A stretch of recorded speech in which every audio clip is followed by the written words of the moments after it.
Vazhakulam നഗരമധ്യത്തിൽ police സ്റ്റേഷന് തൊട്ടുമുമ്പിലെ mobile ഷോപ്പിൽ കുത്തിത്തുറന്ന് ലക്ഷക്കണക്കിന് രൂപയും ഫോണുകളും കവർന്ന കേസിലെ പ്രതിയെ പോലീസ് അറസ്റ്റ് ചെയ്തു.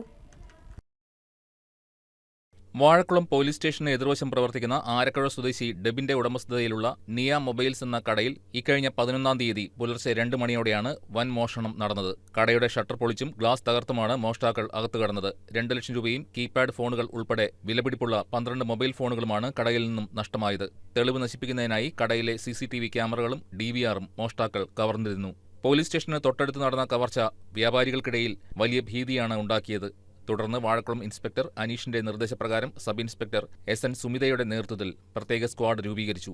സമീപത്തെ മറ്റ് സ്ഥാപനങ്ങളിലെ CCTV ദൃശ്യങ്ങൾ കേന്ദ്രീകരിച്ച് നടത്തിയ ശാസ്ത്രീയമായ അന്വേഷണത്തിൽ ഒടുവിലാണ് എടത്തല NAD മുകൾ ഭാഗത്ത് തൈപ്പറമ്പിൽ വീട്ടിൽ സാനു സേവ്യർ പിടിയിലായത്. മോഷണം പോയ തുകയിൽ ഒരു ഭാഗവും ഫോണുകളും പ്രതിയുടെ സഹോദരിയുടെ വീട്ടിൽ നിന്നും പോലീസ് കണ്ടെടുത്തു. പ്രതിയെ സംഭവസ്ഥലത്തെത്തിച്ച് പോലീസ് തെളിവെടുപ്പ് നടത്തി. എടത്തലയിൽ പ്രതിയുടെ സഹോദരി വാടകയ്ക്ക് താമസിക്കുന്ന വീട്ടിൽ ഒളിപ്പിച്ച നിലയിലായിരുന്നു മോഷണം മുതൽ. ഇവിടെ നിന്നും 25,000 രൂപയും 5 മൊബൈൽ ഫോണുകളും പോലീസ് കണ്ടെടുത്തു. ബാക്കിയുള്ള തുകയും ഫോണുകളും കേസിലെ 2-ാം പ്രതിയുടെ കൈവശമാണെന്നാണ് സൂചന. ഇയാൾക്കായി തിരച്ചിൽ ഊർജിതമാക്കിയിട്ടുണ്ട്. പിടിയിലായ സാനു സേവ്യറിന് സമാനമായ മറ്റ് കേസുകൾ വിവിധ സ്റ്റേഷനുകളിൽ ഉണ്ടെന്നും പോലീസ് അറിയിച്ചു. News desk KCV news.